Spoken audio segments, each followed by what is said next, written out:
ایک روز کچھ سردار مسجد حرام میں محفل جمائے بیٹھے تھے، جبکہ آپ ایک کونے میں الگ بیٹھے تھے۔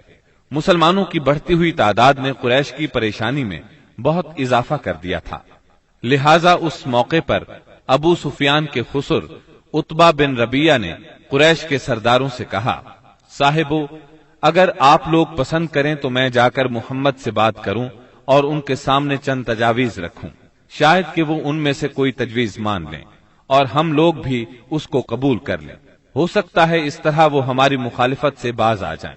سب حاضرین نے اس بات سے اتفاق کیا۔ عتبہ اٹھ کر آپ کے پاس پہنچا اور آپ کے پاس بیٹھ گیا۔ آپ نے اس کی طرف دیکھا تو وہ بولا، بھتیجے، تم اپنی قوم میں اپنے نسب اور خاندان کے اعتبار سے جو حیثیت رکھتے ہو وہ تمہیں معلوم ہے، مگر تم اپنی قوم پر ایک بڑی مصیبت لے آئے ہو۔ تم نے جماعت میں تفرقہ ڈال دیا ہے، ساری قوم کو تم بے وقوف ٹھہراتے ہو، قوم کے معبودوں اور اس کے دین کی برائی کرتے ہو اور ایسی باتیں کرنے لگے ہو جن کے معنی یہ ہیں کہ ہم سب کے باپ دادا کافر تھے۔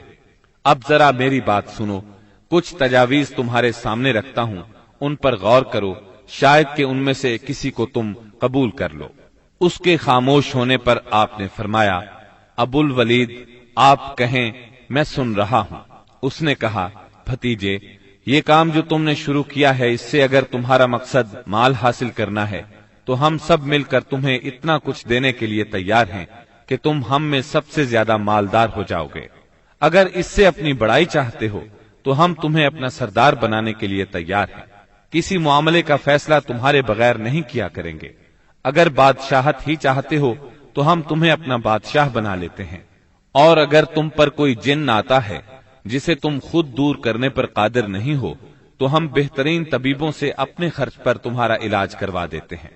عتبہ یہ باتیں کرتا رہا، آپ خاموشی سے سنتے رہے۔ جب وہ اپنی کہہ چکا تب آپ نے فرمایا، اچھا اب میری سنو۔ اس کے بعد آپ نے بسم اللہ الرحمن الرحیم پڑھ کر سورہ حامیم السجدہ کی تلاوت شروع کی۔ عتبہ اپنے دونوں ہاتھ پیچھے زمین پر ٹکائے سنتا رہا۔ جب آپ نے آیت سجدہ یعنی آیت نمبر 38 پر پہنچ کر سجدہ کیا، پھر سر اٹھا کر فرمایا، اے ابو الولید، میرا جواب آپ نے سن لیا، اب آپ جانیں اور آپ کا کام۔ ان آیات مبارکہ کا ترجمہ بھی آپ سن لیں جو رسول صلی اللہ علیہ وسلم نے عتبہ کے سامنے اس کی باتوں کے جواب میں پڑھی۔ شروع اللہ کے نام سے جو بہت مہربان نہایت رحم والا ہے۔ حامیم، یہ اتاری ہوئی ہے بڑے مہربان بہت رحم والے کی طرف سے۔ ایسی کتاب ہے جس کی آیتوں کی واضح تفصیل کی گئی ہے، اس حال میں کہ قرآن عربی زبان میں ہے، اس قوم کے لیے جو جانتی ہے۔ خوشخبری سنانے والا اور ڈرانے والا ہے، پھر بھی ان میں سے اکثر نے منہ پھیر لیا اور وہ سنتے ہی نہیں۔ اور انہوں نے کہا کہ تو جس کی طرف ہمیں بلا رہا ہے ہمارے دل تو اس سے پردے میں ہیں اور ہمارے کانوں میں گرانی ہے، اور ہم میں اور تجھ میں ایک حجاب ہے۔ اچھا تو اپنا کام کیے جا، ہم بھی یقیناً کام کرنے والے ہیں۔ آپ کہہ دیجئے کہ میں تو تم ہی جیسا انسان ہوں، مجھ پر وحی نازل کی جاتی ہے کہ تم سب کا معبود ایک اللہ ہی ہے، سو تم اس کی طرف متوجہ ہو جاؤ اور اس سے گناہوں کی معافی چاہو، اور ان مشرکوں کے لیے بڑی ہی خرابی ہے جو زکوٰۃ نہیں دیتے اور آخرت کے بھی منکر ہی رہتے ہیں۔ بے شک جو لوگ ایمان لائیں اور بھلے کام کریں ان کے لیے نہ ختم ہونے والا اجر ہے۔ آپ کہہ دیجئے کہ کیا تم اس اللہ کا انکار کرتے ہو اور تم اس کے شریک مقرر کرتے ہو جس نے 2 دن میں زمین پیدا کر دی؟ سارے جہانوں کا پروردگار وہی ہے، اور اس نے زمین میں اس کے اوپر سے پہاڑ گاڑ دیے اور اس میں برکت رکھ دی، اور رہنے والوں کی غذاؤں کی تجویز بھی اسی میں کر دی، صرف 4 دن میں، ضرورت مندوں کے لیے یکساں طور پر۔ پھر آسمان کی طرف متوجہ ہوا اور وہ دھواں سا تھا، پس اسے اور زمین سے فرمایا کہ تم دونوں خوشی سے آؤ یا ناخوشی سے۔ دونوں نے عرض کیا ہم بخوشی حاضر ہیں۔ پس 2 دن میں 7 آسمان بنا دیے، اور ہر آسمان میں اس کے مناسب وحی بھیج دی، اور ہم نے آسمان دنیا کو چراغوں سے زینت دی اور نگہبانی کی۔ یہ تدبیر اللہ غالب و دانا کی ہے۔ اب بھی یہ روگرداں ہوں تو کہہ دیجئے کہ میں تمہیں اس کڑک سے ڈراتا ہوں جو مثل عادیوں اور سمودیوں کی کڑک کے ہوگی۔ حبشہ میں قریش بری طرح ناکام ہو گئے۔ دوسری طرف وہاں شاہ حبشہ نے مسلمانوں کے ساتھ اعلیٰ ترین سلوک کیا، انہیں وہاں رہنے کی کھلی آزادی دی۔ ادھر مکہ معظمہ میں سیدنا حمزہ اور سیدنا عمر بن خطاب رضی اللہ عنہما نے اسلام قبول کر لیا۔ ان تمام باتوں کی بنا پر کفار کا زور ٹوٹنے لگا۔ دوسری طرف آپ کی تبلیغی کوششوں سے مسلمانوں کی تعداد میں روز بروز اضافہ ہوتا جا رہا تھا اور قبائل میں بھی اسلام پھیلتا جا رہا تھا۔ اس صورتحال نے قریش کو مجبور کیا کہ وہ نئے سرے سے حالات کا جائزہ لیں اور اسلام کی بڑھتی ہوئی مقبولیت میں مزید اضافہ نہ ہونے دیں۔ چنانچہ قریش مکہ ایک جگہ جمع ہوئے۔ مشورے کے بعد بنی ہاشم اور بنی مطلب سے معاشرتی قطع تعلق کا فیصلہ کیا۔ ایک قرارداد لکھی گئی، اس پر حلف لیا گیا۔ اس میں طے پایا کوئی شخص بنو ہاشم اور بنو مطلب سے شادی بیاہ کے تعلقات نہ رکھے، کسی قسم کا لین دین نہ کرے، نہ کھانے پینے کی چیزیں ان کے ہاتھ فروخت کرے، نہ ان سے بولے چالے، جب تک کہ محمد قتل کے لیے ان کے حوالے نہیں کر دیے جاتے۔ اس قرارداد کو اہمیت دینے کے لیے اس کو کعبے کے اندر لٹکا دیا گیا۔ دوسرے قبائل خاص طور پر بنو کنانہ بھی اس معاہدے میں شریک ہو گئے۔ اس طرح یہ اور مضبوط ہو گیا۔ اس معاہدے کی کتابت بغیض بن عامر بن ہاشم نے کی تھی۔ رسول اللہ صلی اللہ علیہ وسلم نے اس پر بد دعا کی اور اس کا ہاتھ یا ہاتھ کی بعض انگلیاں شل ہو گئیں۔ قریش مکہ کے اس معاشرتی بائیکاٹ سے مجبور ہو کر ابو طالب نے اپنے خاندان کے ساتھ شیب ابی طالب میں پناہ لی۔ شیب ابی طالب مکہ معظمہ میں ایک محلے کا نام تھا۔ بنی ہاشم اس میں رہا کرتے تھے۔ شیب عربی زبان میں گھاٹی کو کہتے ہیں۔ یہ محلہ کوہ ابو قبیس کی گھاٹیوں میں سے ایک گھاٹی میں واقع تھا اور ابو طالب بنی ہاشم کے سردار تھے، اس لیے شیب ابی طالب کہا جاتا تھا۔ بنی ہاشم اور بنی مطلب کے ہر شخص نے ساتھ دیا۔ مسلمانوں نے ان کی وجہ سے اور کفار کے خاندانی اور نسبتی تعلق کی بنا پر محصور ہونا قبول کیا۔ بنو ہاشم میں سے صرف ابو لہب نے قریش مکہ کا ساتھ دیا اور وہ شہر ہی میں مقیم رہا۔ بنو ہاشم اور بنو مطلب کے 3 سال اس گھاٹی میں گزرے۔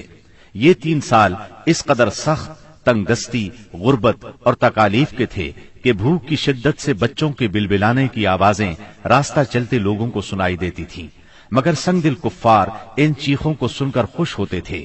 مسلمانوں نے ان 3 برسوں میں درختوں کے پتے اور چمڑے کھا کر پیٹ کی آگ بجھائی۔ سعد بن ابی وقاص رضی اللہ عنہ فرماتے ہیں، میں بھوکا تھا، اتفاق سے رات کے وقت میرا پاؤں کسی چیز پر پڑا، میں نے اس چیز کو اٹھایا اور نگل گیا، مجھے اب تک معلوم نہیں کہ وہ کیا چیز تھی۔ اسی طرح اونٹ کی کھال کا سوکھا ہوا چمڑا انہیں کہیں راستے میں پڑا مل گیا، انہوں نے پانی سے دھو کر اس کو جلایا اور صفوف بنا کر پانی کے ساتھ کھا کر 3 راتیں بسر کی۔ یہ معاشرتی بائیکاٹ اتنا شدید تھا کہ قریش نے کھانے پینے کی اشیاء کا لے جانا بھی بند کر دیا تھا۔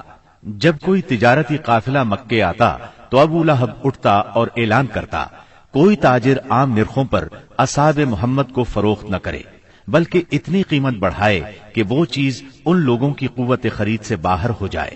قریش میں سے بعض لوگوں کے دل ان حضرات کی یہ حالت دیکھ کر کڑتے تھے، کیونکہ وہ ان کے عزیز تھے، چنانچہ ایسے لوگ خفیہ طور پر کھانے پینے کی چیزیں بھیج دیتے تھے۔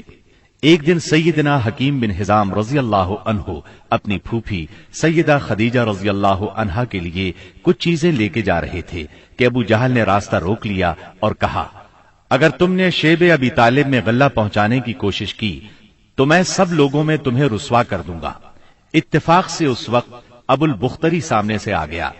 واقعے کی تفصیل سن کر ابو جہل سے کہنے لگا، اگر ایک شخص اپنی پھوپھی کے لیے کچھ غلہ بھیجتا ہے تو تم کیوں رکاوٹ بنتے ہو؟ چنانچہ ابو البختری کی مداخلت کی وجہ سے اس سے اپنی پھوپھی کے پاس غلہ بھجوانے دیا۔ غرض ایسی ہی تکالیف اور مصائب کی وجہ سے مکے کے بعض نیک دل لوگوں کو یہ سفاکانہ معاہدہ ختم کرنے کا خیال آیا۔ آخر ہشام بن عمرو کی کوششوں سے زہیر بن ابی امیہ، سیدہ ختیجہ رضی اللہ عنہا کے رشتہ دار مطعم بن عدی، زمعہ بن اسود اور ابو البختری بن ہاشم اور مختلف قبائل کے بعض افراد نے رات کو خفیہ مجلس میں اس معاہدے کی منسوخی کا طریقہ کار مرتب کیا۔ پھر صبح کو کعبۃ اللہ کے پاس اپنے اپنے حلقے میں جمع ہوئے۔ طواف کے بعد پہلے زہیر نے اعلان کیا، جب تک انسانیت کے خلاف اس معاہدے کو ختم نہیں کیا جائے گا میں چین سے نہیں بیٹھوں گا۔ اس پر ابو جہل نے مخالفت کی، لیکن 4 اور نیک دل انسانوں نے اپنے اپنے قبیلے کی طرف سے یکے بعد دیگرے اس بائیکاٹ کو ختم کرنے کا اعلان کیا۔ ابو جہل مجلس کا یہ رنگ دیکھ کر دنگ رہ گیا اور کہنے لگا، یہ معاملہ تو پہلے ہی سے طے شدہ لگتا ہے۔ تکالیف پہنچانے کی پالیسی کے بعد جب قریش نبی کریم صلی اللہ علیہ وسلم کو نفسیاتی حربوں سے شکست نہ دے سکے تو انہوں نے اب ان پر معاشرتی دباؤ ڈالنے کا پروگرام بنایا۔ اس کے لیے ان کے سرپرست اور نگران ابو طالب پر دباؤ ڈالنا ضروری تھا۔ چنانچہ سرداران قریش نے بار بار ان کے پاس جا کر شکایت کی۔ ایک بار تو قریباً 25 سردار ابو طالب کے پاس پہنچے۔ ان میں ابو جہل، ابو سفیان، امیہ بن خلف، عتبہ، اسود بن عبد المطلب اور شیبہ شامل تھے۔ انہوں نے پہلے تو آپ کے خلاف اپنی شکایات بیان کی، پھر کہا، ہم آپ کے سامنے ایک انصاف کی بات پیش کرتے ہیں۔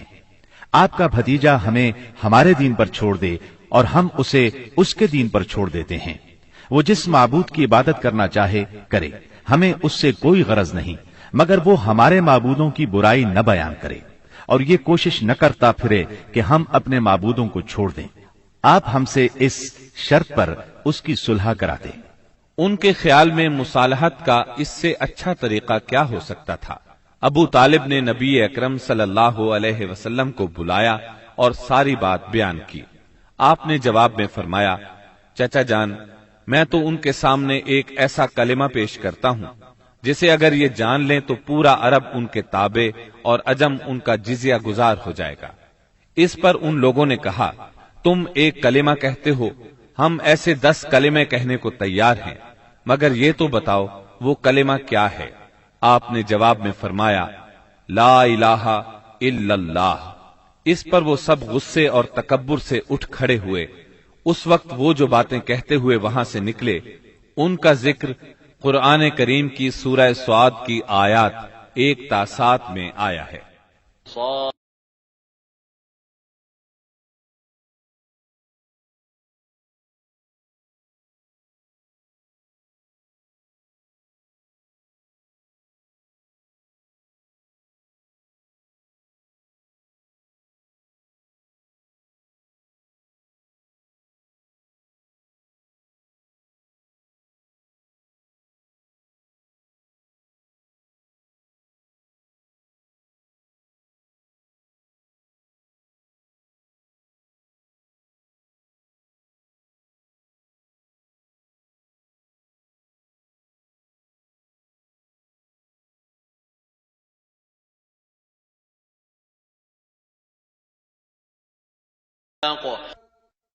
صاد، اس نصیحت والے قرآن کی قسم، بلکہ کفار غرور و مخالفت میں پڑے ہوئے ہیں۔ ہم نے ان سے پہلے بھی بہت سی امتوں کو تباہ کر ڈالا تو انہوں نے ہر چند چیخ پکار کی، لیکن وہ وقت چھٹکارے کا نہ تھا، اور کافروں کو اس بات پر تعجب ہوا کہ انہی میں سے ایک انہیں ڈرانے والا آ گیا اور کہنے لگے کہ یہ تو جادوگر اور جھوٹا ہے۔ کیا اس نے اتنے سارے معبودوں کا ایک ہی معبود کر دیا؟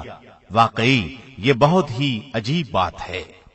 ان کے سردار یہ کہتے ہوئے چلے کہ چلو جی اور اپنے معبودوں پر جمے رہو، یقیناً اس بات میں کوئی غرض ہے۔ ہم نے تو یہ بات پچھلے دین میں بھی نہیں سنی، کچھ نہیں، یہ تو صرف من گھڑت ہے۔ نبی اکرم صلی اللہ علیہ وسلم اور آپ کے صحابہ کرام رضی اللہ عنہم کو اس مصیبت سے نجات تو مل گئی، لیکن قریش کے 3 سالہ بائیکاٹ نے بہت سے حضرات کی صحت برباد کر دی تھی۔